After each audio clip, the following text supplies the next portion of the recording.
What up, players? Welcome to episode 102 of Player Life. It is Monday, the 19th of April here in Tokyo, Japan. And we have Spark 55 in the house. What is up? Gabriel E, what is good? Greetings from Cookfornistan. Cookfornistan, indeed. Greetings from Cook, Australia. Yeah, the whole Western world, pretty much. Indeed. Yeah. So yeah, today I'm gonna continue on about talking about transactional versus validational. I'll talk more about the transactional side of things today, and why guys should not, they should never be on the transactional side of things. um there's always going to be some element of transaction, but the more you're on the validational side, the better. Initially, I mean, when you go for a date or whatever, there's going to be some kind of you're going to probably have to buy drinks, you're going to have to do this, that, and the other, but it's just it's part of the whole ritual. But I always tell guys it's pretty basic that you shouldn't be going on. You should avoid dinner dates. Like the first date, you should avoid dinner dates as much as possible. Like, you know, occasionally you might do it. Like if you're on a real dry spell, like there can be excuses made for it, but like if you're on a serious dry spell and you haven't managed to get a date because you've been slacking, and you're like, and some girl like is only gonna go on a dinner date, you know, I mean, if you've nothing else going, you know that it's probably not gonna work out. But if you bring your top game and you turn up and you make a good impression, then it can work out. But yeah, obviously when girls don't play ball, it can be difficult. The signs are that there's telltale signs that things aren't going to work out. But yeah, like I said, turn up, bring your game, and it can work out. But it's not ideal to go on these dinner dates. Javier in the house. Javier Joseph, what is up? Hope you had a good weekend. Good weekend indeed. Yeah, I had a good weekend here in Japan. Good weekend. It was like crazy piss and rain on Saturday though. I I went out just for a little bit on Saturday night, just to do some night game, but it was pissing rain. And the thing about Japan is if it rains a little bit, like, I mean, they're so weak. You go out and there'll be very very few girls out. The only girls that'll come out will be the really thirsty ones. But yeah, no, I went to a place where I know is usually good for it's usually good for picking up girls. But it was like, you go into some places and it's just like a sausage fest. Wasn't very so I didn't stay long. But yeah. But there was a really like incredibly hot pole dancer there. She was so fucking fire, man. She was so fire. Like pure like ratchet, but I kind of have a thing for ratchet chicks. But you know, it's a weird in Japan for some reason. Like normal, like pretty much like bars, all bar, not every bar, but like clubs pretty much all have these, like, they're called like go-go dancers. They're pretty much like strippers, but yeah, it's kind of weird. But it's not too bad. It's just eye candy. It's eye candy. It's nice. Um C Joe's in the house. What is up? Hope you had a good weekend. Yes, so I was yeah, other than that, it was pretty quiet weekend, to be honest. But yeah, back at it on Monday today. I was working today. I do part-time. I teach part-time in I teach English. It's good for the old visa purposes.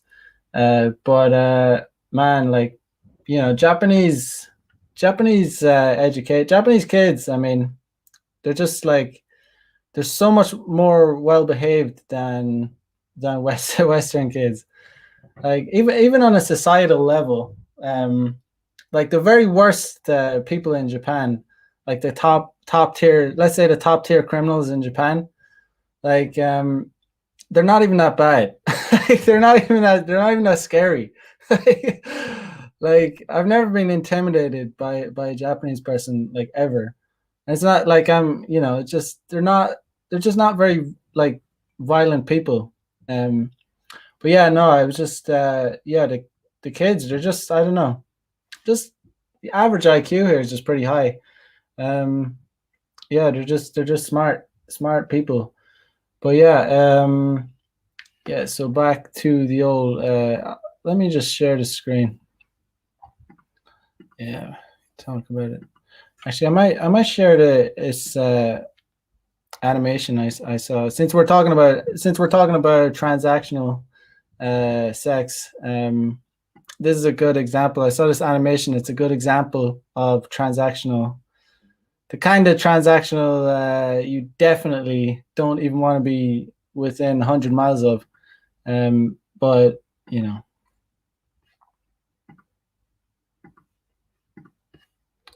all right.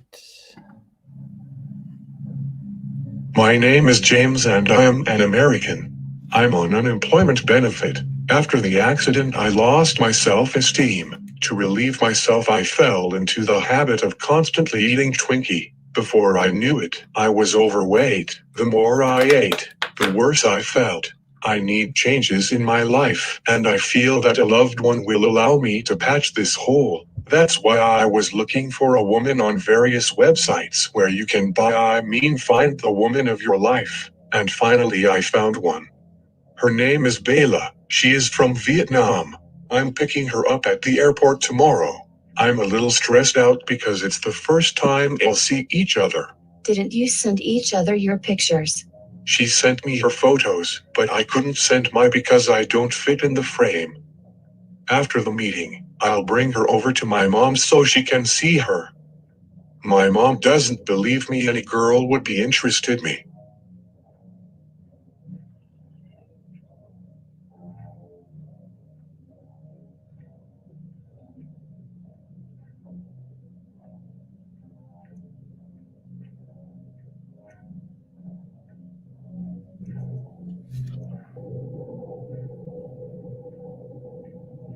So, can you cook? No. What?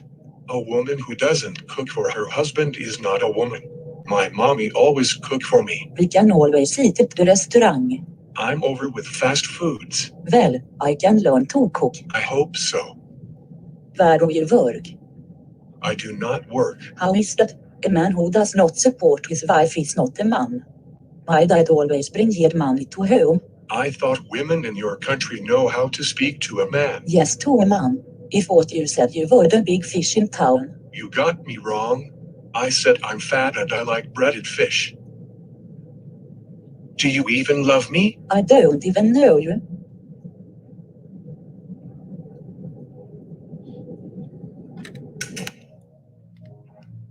Hey, Mom. Hey, my little honey, my bubble prince. Is that her? Yes, Mom, this is my future wife. What state are you from? Mom, I said she's from Vietnam. What? She is from Vietnam? Your grandfather, he was. Mom, it was a long time ago. There will be no wedding. I have the impression that my mother doesn't like her. My name is Zach and I'm looking for a wife. My name is Natalia and I lived in Colombia. It was a nurse. I needed to get out of there ASAP. If they ask you if we're living together, you say yes. We don't. If they ask, you must say yes. Otherwise there may be problems with my visa. But after the divorce, we will. Yes, but only on them. Really? That was the deal. But I hope you was them. Gosh, I can't wait to go to the park and hold my hands with you. But remember only one time.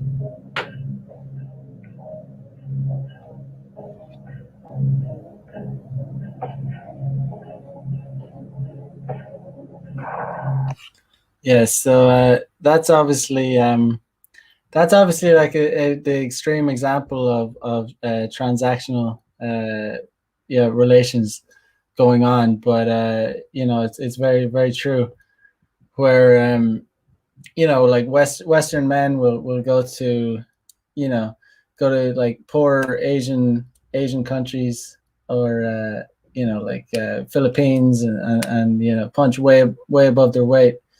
But like, even if you saw I know it's only an animation, but obviously if you saw the like Asian girls that want to come to the West, usually they've kind of been rejected somehow by their, usually maybe they're not the, I'm just going to say they're not the prettiest in their own country. And obviously in the animation you saw her, like, the only thing is she's slim. So even in Japan you would see that, like, you'll see these really kind of odd looking matches. I've talked about this before, where guys will come over here, and it's not that it's easy to be a player in Japan. It's not at all. But the thing is, the girls are slim, so they just look better, right? They're slim. It's very rare for girls to be misshapen and fat, obese. Like, it'd be very rare. So you'd see these these Western guys, or just foreign guys that like are with girls that they wouldn't like. They've been kind of, I'm just going to say it, they've been kind of rejected by Japanese men, and they end up kind of coming down to foreign guys, because that's like their only option pretty much, or like that's the option they've gone for. And that's the cold hard truth of it. Like, it really is. So like, that's why you really do need game to be in Japan. Like, you need, and like having Japanese language, having the language as well helps a lot, because you can access like a different pool. But you need game. You need really good game, because you are a foreigner, and there is a stigma. Like, there is a stigma, because obviously if like, Japan is such a homogenous place. Like, it's 98.5% Japanese, and it's like 1.5% foreigners, so very small.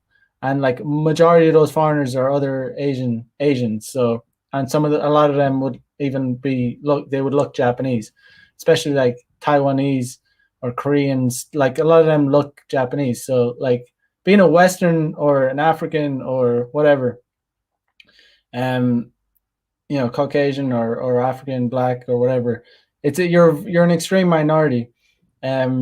So like, to be seen with a foreigner guy, there's like a stigma with that. So that's why you really do need solid game.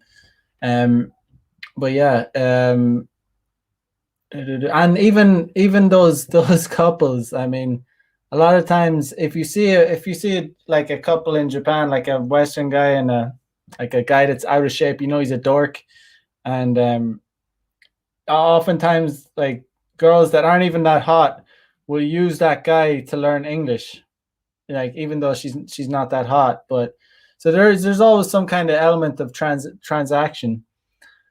Like, ideally what you want is a girl to be like to be fully validational, where she's just completely into you. It's like, she's not looking for anything from you. She's just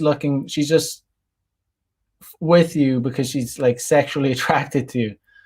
That's what you want. Like, that's what you want. And that's why I don't deny that looks are important. And it's like, but we don't go to the extreme of saying that like looks are the only thing that matters, because they're not. Like, you need more than that. Like, that's the thing about being a guy. You need more. You need more than you can't just get away with being like a Chad, looking like a Chad. Sure, you'll get some IOIs, but if you've no game and you don't know how to handle it, and you don't know what to do, you're still, it's gonna be you're not going to do as well as you could, basically. But you know, you constantly have to build yourself up. C. Joel says, I used to work with a bloke in his 50s who was supposed to marry a Philippine chick. She said she needed money for flights and hotel over to Australia, and she took like 5K and never flew over. Yeah, I mean, the guys that do that, you know, they need to get burned. I mean, I heard there was some story. There was some story of some simp that gave all his money to gave all his parents money. He was like living with his parents, and he gave all his money, he stole his parents' money, and then he killed his parents or something like crazy like that. Just a simp for like cam girls. You know, it's just like it's crazy. I mean, I heard I don't know. I think it was one of the Tate brothers where they were talking about. They said that they're actually the ones that are behind the you know, when one of the girls, they run a cam studio and one of the girls is on the cam, and they're actually the ones on the keyboard, and like they milk these guys for like like basically get them to send them thousands of whatever dollars or whatever it is, euros or whatever, you know. But there's just an insane, you know, it's just so unbalanced. There's an insane imbalance right now, and honestly, I was thinking about it last night, and it's quite simple actually. The more honestly, the more liberated Western women have become sexually, in every way, basically, the bigger the sex industry grows. That's basically what happens, you know, like, because when Western women become liberated, I put it like this to a friend last night. I was talking to a friend, and I was like, Western women have become so sexually liberated that, and you know, men and women are different. We have different objectives in regarding, you know, what we want in terms of sex and relationships. So basically, guys will, like, the honest truth is, like, even top tier guys will sleep with, you know, he'll punch down. I've talked about this many times, but I know top tier guys. You know, I'm not necessarily a top tier guy in terms of looks, but I mean, I've punched down. I know top tier guys that have punched down. It's not only anecdotal; it's just in male nature. We just want to spread the seed. We're gonna try and taste as much variety as possible. I'm going to admit that, and I know it's a fact, and I know it's 100% true. You know, guys won't really admit to, you know, I've been with girls that I wouldn't date if you paid me, you know. But anyway, girls don't operate that way. Girls don't operate that way whatsoever. Girls basically, you know. So the fact is, top tier guys will punch down, and these 5 out of 10s, 4 out of 10s get a taste of these top tier guys, which didn't happen in the past, because they were, you know, it was regulated, society regulated it, you know, it was just frowned upon, it was shamed. I mean, of course it happened to some extent, but you know, it didn't. But now these girls, because of dating apps, because of technology, because of internet, have gotten a taste of the top tier Chad, the fucking, you know, the Goldie cock, like the Chad Thundercock, or whatever you want to call it. But Giga Chad, they've gotten a taste. But the thing that these women don't understand, and I've said it many times before, they don't understand the difference between dateability and bangability. So bangability, girls don't need to be that hot to get banged. Like, you know what I mean? At 2 a.m. when we're, you know, if you're a person who likes to drink a little bit at 2 a.m., you know, it's a bit of a cock fest. You're gonna punch down, right? Especially if you've been on a bit of a dry spell. You're gonna punch down a little bit, or maybe a lot, you know, depending on how much you've drank, or maybe not even drank. You don't even need these excuses. Guys will punch down, like 100%. I know I've known guys have done it. I've done it myself. There's no point in lying. Like, let's just be honest here. It's not like, oh, just bang all 10s. No, you don't. Shut the fuck up. no, like guys punch down all the time. It's just in our nature. It's not even to be ashamed about. But you know, these girls get a taste of the top tier cock, and they're not gonna settle for something that they think they deserve. They think they're going to be able to bag a 5 out of 10 thinks she's going to be able to bang an 8, 9 or 10 out of 10 guy. This is how deluded they are. This is a fact, because they've been banged by 10 out of 10 guys, so they think that they're eventually, if they hold on, if they hodl, basically, if they hodl their whatever their their whatever their singleness, they're going to eventually score a top tier Chad. And it's like total delusion. It's like, the thing is, the more they hodl, the more their fucking stock crashes. Like, it just goes down. Like, they don't realize that it doesn't work like that. It's not like crypto, where it's not like other things. It's not like a good stock. It's not like Bitcoin, where it goes up if you hodl. But no, they hold out and they just end up with nothing. But as a result, there's a lot of guys that end up not being able to get laid. There's literally tons of guys that find it extremely difficult to get laid in Western societies. And the insane thing is, they're not necessarily bad guys. They might be average, but or even a little above average. Like, even for guys that maybe a 7 out of 10, if a 7 out of 10 in terms of looks has no game, he's fucked. He's fucked. Like 7 out of 10, it just doesn't cut it. You need game. It just doesn't cut it. It won't cut it. Literally a 3 out of 10 girl can just go on a dating app, and she'll get tons of dick. Like, she will. It's just because guys are filthy scumbags. But it is what it is. It is what it is. So as a result, there's an insane demand for all these cam websites. And the crazy thing is, it can be got for free. It's like, it's all, there's all these recorded. You can go on Pornhub and all. There's unlimited access to pornography. But guys want the real, they want it they want to feel like it's kind of real, like that it's live, or that it's there's some kind of interaction.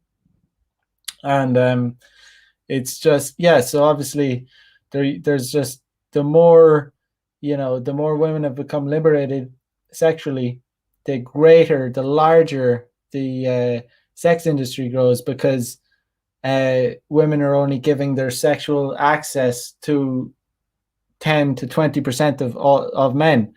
Meanwhile, there's 80% of men who are getting the dregs, basically. If they're lucky, they're getting the dregs, and then other than that, they're having to pay for it, because most of them are blue pill, and they're blue pill, and they think that if they hold on and they be a nice guy and do all the nice things, and take a girl on 6 or 7 dates, and hold on till she's hit the wall, and then get maybe some starfish sex after a few months. They just have miserable sex lives, miserable altogether. Let's see. Know your worth in the house. What is up? What is good?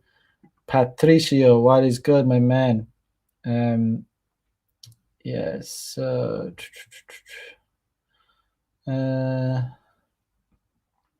Yes. So Cedral says, yeah, these 3s and 4s get ruined after they get a one-night stand with a 9 or 10 dude. Spend the rest of their lives in delusion, thinking that's what they deserve. Yeah, it's just crazy delusion altogether. I really, it's just. I mean, as a result, like I said, the sex industry is just going to get larger and larger.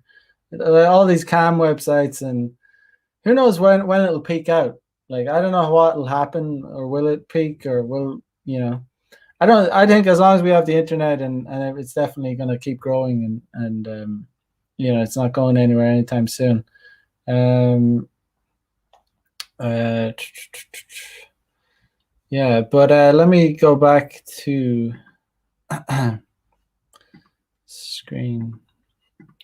Yeah, so this is Rolo Tomasi's article on, or piece on, transactional versus validational sex. Let's just see what he writes about transactional. Transactional sex. One of the benefits of a concealed estrus is that it allows women a few luxuries. One of these was the ability to confuse men of their paternity. Today, this confusion is little more difficult because we've got DNA figured out well enough to make accurate assessments. But in our evolutionary past, it was important to trick cuckolded fathers into second guessing whether a child was his or not before he killed it and impregnated a woman on his own. This is also why men evolved mate guarding behaviors. Yeah, it's crazy. Yeah, a little more difficult to do things like that, you know. Obviously, if I got a girl pregnant in Japan, it would be it'd be pretty obvious if she was married to a Japanese guy, and then she had a a little Irish kid. It would be pretty obvious.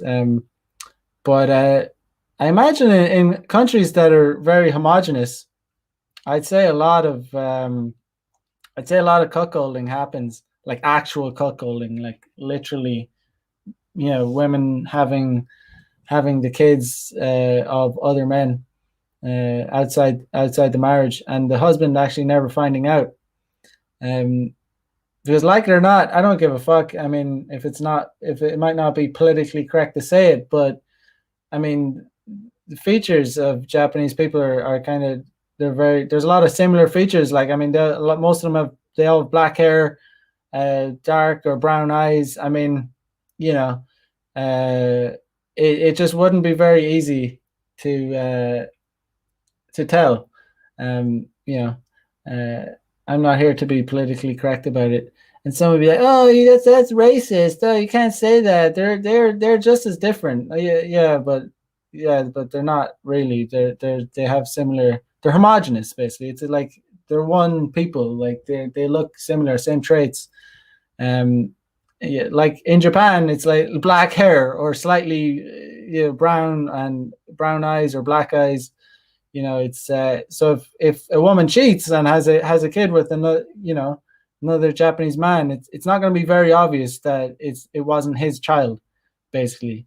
And that's a fact. But maybe in mixed societies, if a white woman has a black child when she's married to a white man, it's going to be like, it's like immediately you're going to know. But in Japan, there's no way you would know. Like, there's no way if it, like, a Japanese woman cheats with another Japanese man, like, it's not going to be revealed. You're not going to, the baby's born, it's going to look Japanese. It's going to look like, because it's like in the same kind of cut from the same cloth kind of thing.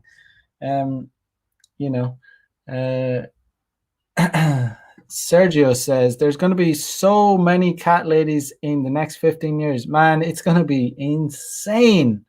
It's going to be it's going to be worse than any of this like bear bug shit. It's just going to be like, I don't know. Just imagine the amount of Karens that there is going to be. Just really annoying women. There's going to be so many annoying women. Like, it's just,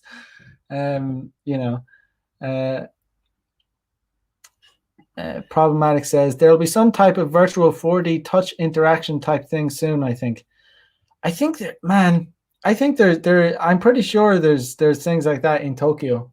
There is actually there's like you can go. I've never done it, but in Japan, I'll take some photos of it. But like, you walk down in downtown Tokyo and there's these like porn stores basically all over the place. But sometimes on the outside they'll advertise like 4D movie theater or whatever. Whatever for sex. I mean, that would be disgusting to go in there. Imagine, like, you're basically going into a place where people jerk off. That'd be nasty. I wouldn't really want to even go in there. but they advertise it like it's like a movie theater or whatever. Yeah, pure nasty, but it was so disgusting to go in there, like cum stained carpets and shit, man. But yeah, I remember I went to. I remember one time I missed the train home one time, and it was when I wasn't living in Tokyo, and I came down to Tokyo, and they have these like internet cafes, like where like you can just go there and you can like rent a little room, and a lot of people, a lot of young students or whatever go there if they miss the last train home, and you can kind of, you get a little cubicle, and you like, it's kind of leather, and there's a not a laptop, like a desktop PC, and like there's all these manga, and it's just so bizarre, and even that feels kind of disgusting because I don't know, it's just like you just know there's been people probably jerking off in there because it's, I don't know, you're in a private little cubicle like that has a whatever, a desktop PC, and yeah, it's just kind of bizarre. Apparently, like a lot of like some people, some Japanese people, it's so dystopian, but some Japanese people actually live in them because they don't have a home or something, and but rather than being homeless, they just go there like salarymen, real dystopian. But yeah, kind of side note. Yeah, so the other advantage of concealed estrus was essentially prostitution. Now, to pretty this up a bit, let's say women who were sexual with men outside their fertility window found that sex could be leveraged with non-alpha men they didn't want to have children with, to encourage them to help with a lot of the chores more alpha men were less willing, but not entirely unwilling to do. Enter transactional sex. Yeah. Okay, right. Yeah, so like I think women know exactly when they are like naturally. I think they know exactly when they're like, uh in estrus, or when they're ovulating, when they're basically able to get pregnant, because they become much hornier at that time. It's basically like coming into heat. Yeah, as mentioned, the most overt form of transactional sex is prostitution, but it's impolite to call every woman a whore. In fact, it's impolite to even imply a woman may be having sex for other reasons than validational sex. That's interesting. Yeah, today women are contemplating whether or not transactional sex is itself grape, since it technically meets the definition of grape. Sex women don't want to have. I discussed this gray area sex recently in another essay, but it's interesting to see women wrestle with transactional sex in an era where the future is female and women ought to only have validational sex they want to enthusiastically have.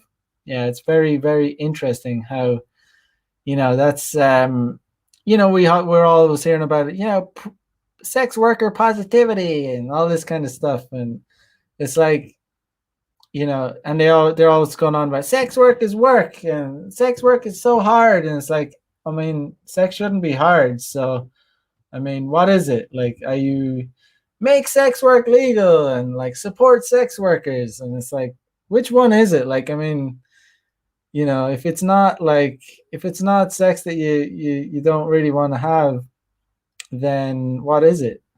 But women have been having transactional sex for probably, since hundreds of thousands of years. I mean, it's whatever.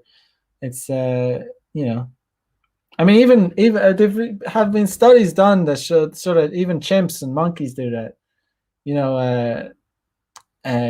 Female chimps will have sex with other beta monkeys in order to gain favors from them, and they'll only have sex with the alpha monkeys or chimps when they are ovulating or they're in heat or whatever. So most beta men, i.e., 80% of beta men, 80%. God damn, it's true though.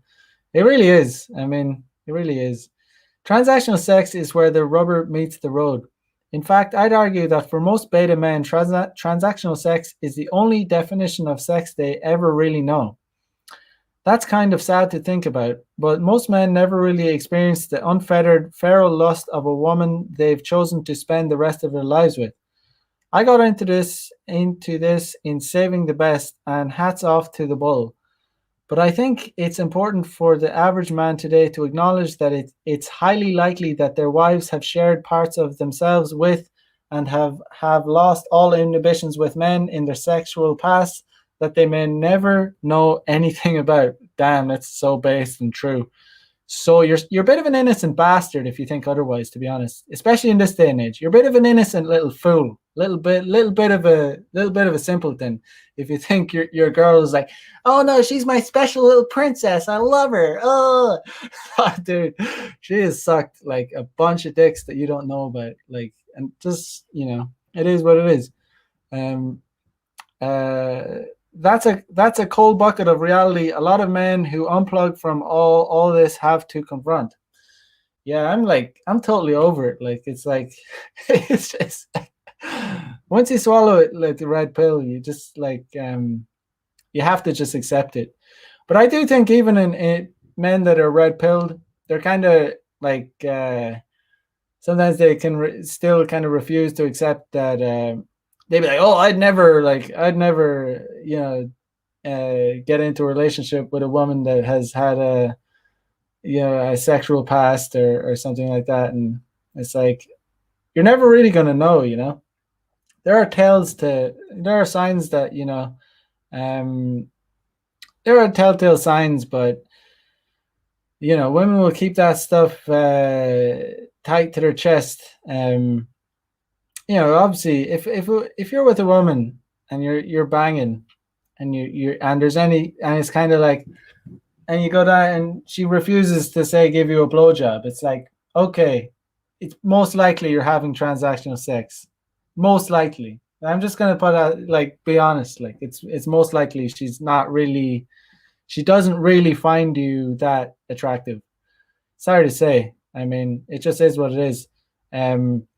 It's just because when you're having hot, passionate, like amazing sex, trust me, that shit just happens like naturally. Like, there's no like, oh, don't touch me. Oh, you can touch me other places, but don't touch me there. If there's stuff like that going on in the sex, it's like, okay, this girl is probably not one I should really invest in at all. It's because yeah, that's a real hardcore telltale sign. If there's any kind of hesitation and kind of like, oh yeah, just make sure you like, just put the condom on, and oh yeah, just no, I don't suck dick, or oh no, I don't do that. I don't like that. Or then it's like, yeah, just things like that. You get it. You understand.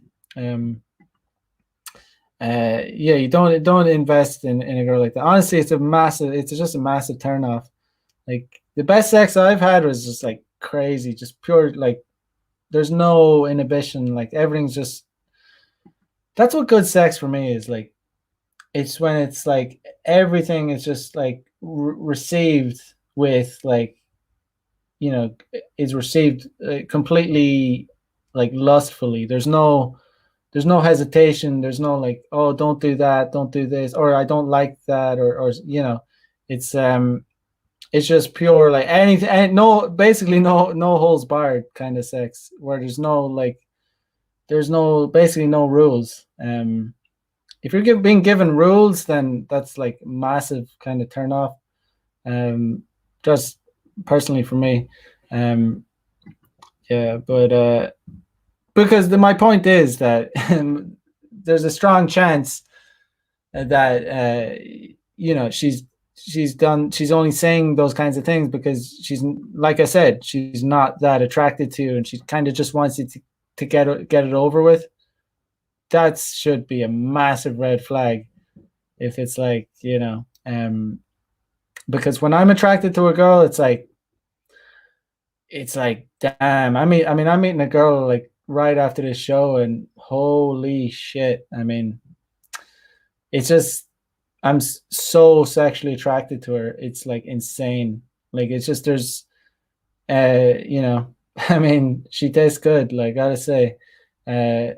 I just can't imagine saying, oh, imagine her like, you know, I'm just saying I'm pretty much gonna lick that girl everywhere. Like so like it's just because it's like natural, like passionate sex. It's not like, oh, I'm not gonna like do that, or like, um it's the same for women when they're like, oh, don't, I don't give blowjobs, or I don't do that. It's like, okay, right, I get it.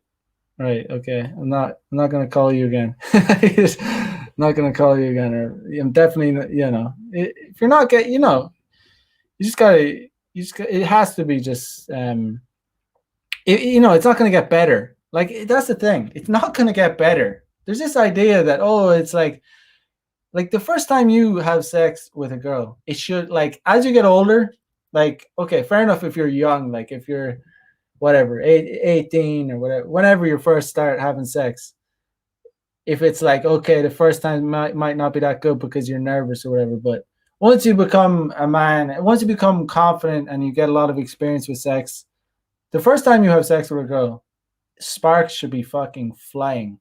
Like it shouldn't be like that. In a way, should be the best sex you'll ever have with that girl the first time. You like when you get older and you mature, like sexually, and you're fully confident and you know how to bang, and you like everything's good and you're sexually attracted to her.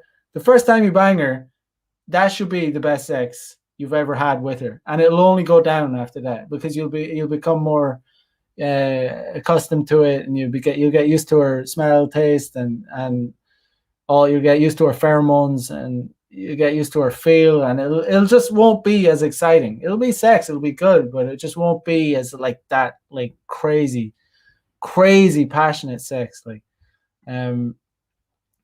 anyway, marriage today is almost entirely predicted on the transactional sex side of hypergamy. I'm not saying it has to be, nor am I saying it always is, but I'm fairly comfortable in speculating that for most married women, sex is reward she uses in the operant conditioning of her husband. Honestly, the idea of that is just such a turnoff. Like the idea that like for me, like if I have any hint that like a girl that like is doing it for any kind of transactional reason, or that she wants to get it over and done with, like that's like anti-boner. Like I want nothing to do with that kind of sex. Like I don't want anything to do with it. Like I don't want to like engage in that kind of sex. It's just such a turnoff. Like I imagine being married to a woman and it's like, oh, wash the dishes or clean this and I'll give you sex. And it's like, what are you talking about? Like there's like, it shouldn't be like that. And the very fact that this is effective with most husbands throws the power dynamic and frame of the relationship firmly over to the wife. This has the effect of disqualifying the man from ever or very rarely being a candidate for validational sex within that marriage. And this too is another aspect of the transactional sex dynamic that modern feminists are contemplating today. If a woman doesn't want to have sex with her husband but does anyway, is it grape? But again, Namalt, not all men are like that, I guess. Okay. Not all marriages are like this or have to be like this. I would also argue that a confident man whom a woman admires, who she recognizes as being above her SMV, even if slightly, and who has internalized red pill awareness within that marriage, needn't be doomed to transactional duty sex in his marriage. But in the West these days, the vast majority of marriages are vast majority of marriages would definitely be transactional sex, I imagine, because most of the women that are getting married are post-wall. Like they're most likely settling for beta men, that are providers. Have to answer this. Problematic says, "What's your stance on eating pussy, Mac?" It entirely depends on how hot the girl is. I mean, it entirely depends. I mean, the girl I'm meeting after this show, I'm gonna be full honest. Like, dude, like, there's no way I'm not gonna eat that. That's like dinner, man. She is like, like the only reason, if you're a man that's like, if you're not like have no desire to eat her pussy, that means you're not really that attracted to her, or she's probably not that hot. Trust me, when you see like a perfect pussy, and if you have no desire to eat that, I don't know. I'm questioning. I just can't relate to a guy like that. I can't relate to a guy that doesn't want to like when I do that, it's not even for it's in a way, it's not even for their own pleasure. It's because it's like, fuck, like that is like some seriously, that looks good. I need to get some of that. Like that's like, I'm not, it's not a thing where I'm like going thinking, oh, I'm gonna lick that and make her feel good, which obviously is gonna happen. But like it's like, oh shit, I'm a dog. I'm going in for that. Like, but there's times when like I've hooked up with girls and I look at it. I'm like, no, no, no, no, no, not going near that. But that's my answer. Trust me, this girl is gonna the girl I'm meeting after this, we're gonna have a good time. Yeah. But entirely depends on the girl. Unnegotiated desire.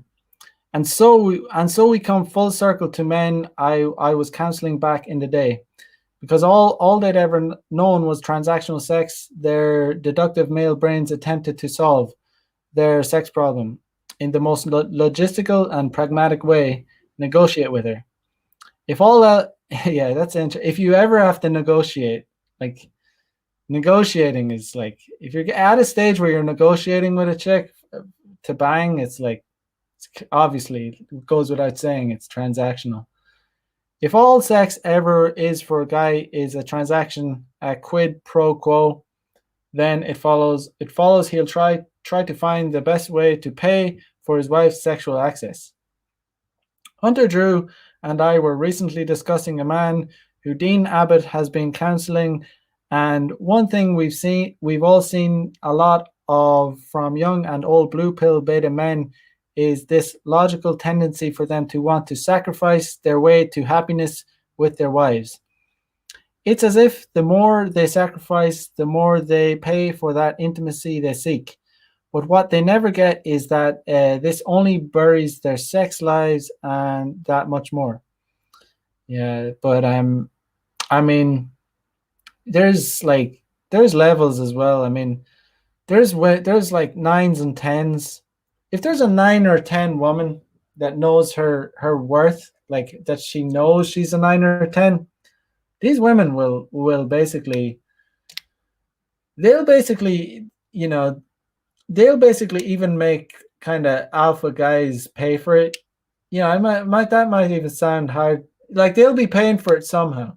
Like the girls that know their worth, like they know they're a 9 or a 10. But I'm not saying, it's not to say that the guys that they're hooking up with will be beta either. It's just the guys that they hook up will be like literally the ultimate chads. Like when we're talking about 9s or 10s that know their worth, like we're talking guys that have money, muscles, and game. Like these guys will fly these girls out to Dubai. They'll buy them shit. And it's like, oh, he's beta for doing that, but like, he's like, if it's just like, if you're a multi-millionaire and you're like, it's like it's like buying a girl a plane ticket to come to your like luxury penthouse in Dubai. It's not, it is what it is. But that's the thing, these girls, like when they're super hot and they know that they're super hot, they'll basically be like, they won't give it up like unless they're getting some monetization out of it. Because there are guys out there that they are chads, and they have money, and they tick all the boxes. So instead of her going for a chad that has no money, she'll go for the chad that has money and make him pay for it. And that happens. Like it's a fact that happens. It's just that's why 9s and 10s are not really even worth it. Like they're not really, like, if you're a regular guy, if you're not wanting to fucking fork out money for bitches,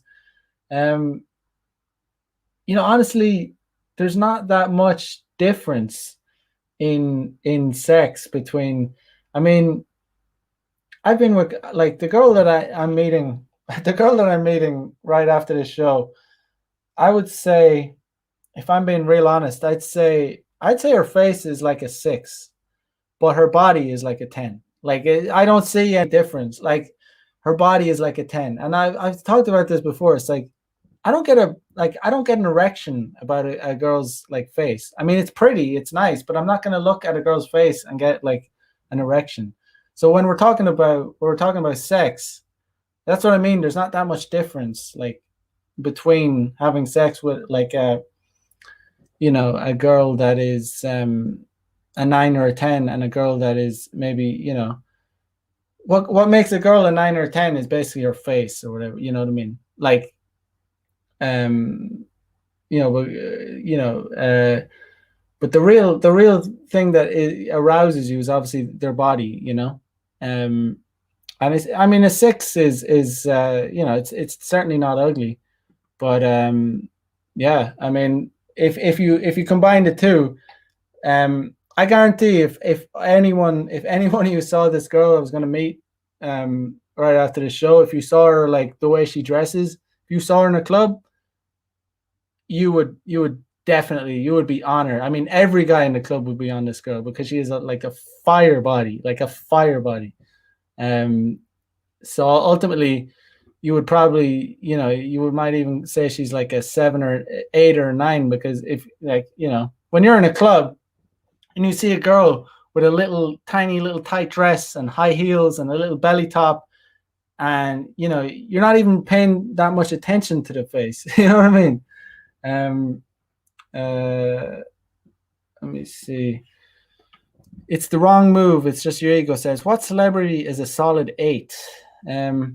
I mean, when you judge girls as well, it's subjective. I mean, I disagree with who's hot and who's not with my friends all the time. We'll say a girl will be like, oh, she's super fine, and I'll be like, she's not really my type. But what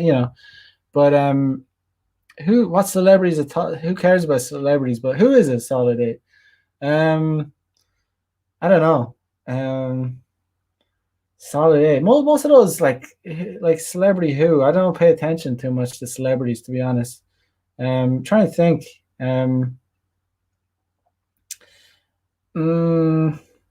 Maybe Ariana Grande.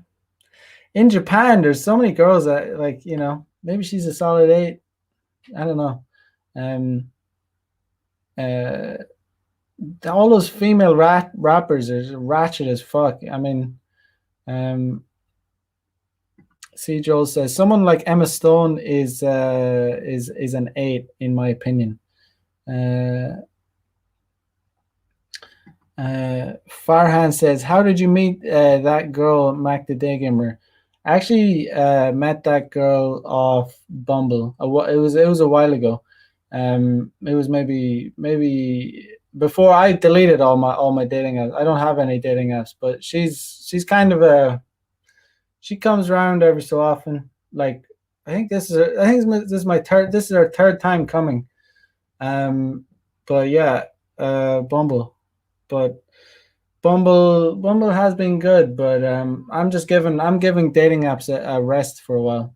I just kind of got jaded with them. I like getting back into doing day game. That's what I really like, because that's where you really get the creme de la creme. That's when you really punch above you punch up rather than anything. You know what I mean? Day game.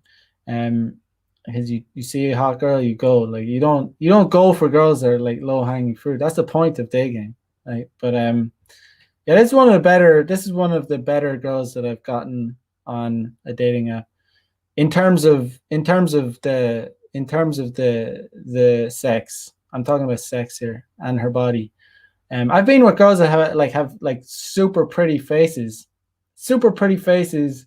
maybe decent body, and the sex is kind of like it's all right, but it's nothing to write home about. It's nothing to but sometimes there's just like a pheromone. There's a chemical match with a girl where you're actually like you're into their smell, you're into their taste. When you're kissing them, it's like it's almost like violent. Like it's like it almost you're kissing so hard that it's like it almost like you know it almost hurts. But yeah, it's gonna be a good time. Let me see. So one amazing turnaround a lot of married and single red pill guys experience when they unplug is the attention they receive from women when they switch from a transactional disposition to a validational disposition with regard to sex. That's the thing. When I approach girls in day game, I approach them with the mental attitude that I'm offering them something. Like I'm the one that they should be lucky to that to have me approach them. Like that's the way you got to approach girls. Like it's not like if you go approaching them with the thinking that you're trying to get something out of them, or that you're gonna you're the one that's gonna be winning. That's like you're not gonna be as successful. When a man unplugs and cuts himself away from his blue pill conditioning, one change he makes is a shift from viewing sex as transactional to validational. In the beginning, when men are first learning game and becoming more red pill aware about the nature of women, they really don't recognize this shift in attitude towards sex. When I say men need to make themselves the prize with regards to sex and their attention, what happens is they go from the how can I pay for sex to qualify for it with a woman to women will recognize that I represent an opportunity for validational sex. The blue pill conditions men to base their understanding of sex on a transactional paradigm. It's all scarcity and luck or providence that a woman might want to fuck them. This is why women get aggravated by the presumption that men might feel that they are owed sex in exchange for what they do for them. And why wouldn't men feel that way? They've been conditioned for half a life to believe that they should follow the old school contract and become a man with a lot to offer a woman, a wife. This is the transactional paradigm. I build my life to better accommodate a woman, and she reciprocates with sex. Women know this too. So all pretenses of indignation about are complete bullshit. What upsets women is that beta men would feel entitled to her sexuality for having accommodated her. Alpha men are entitled to it. Accommodations be damned, because he's the man they want to have sex with. Yeah. But I mean, it's pretty based. Good stuff indeed. And that is going to do it, because I am going to meet this hottie for some validational sex. It is going to be a good time. Elta in-house. Guys who have a scarcity mindset are a danger to themselves as well as to others. Very much so. So guys, thank you for joining. Smash the like button on the way out. Like, comment, subscribe. Check out the links in the description. I'll be back tomorrow night for another episode of Player Life. So, yeah. All right, guys. Peace out. Bye-bye.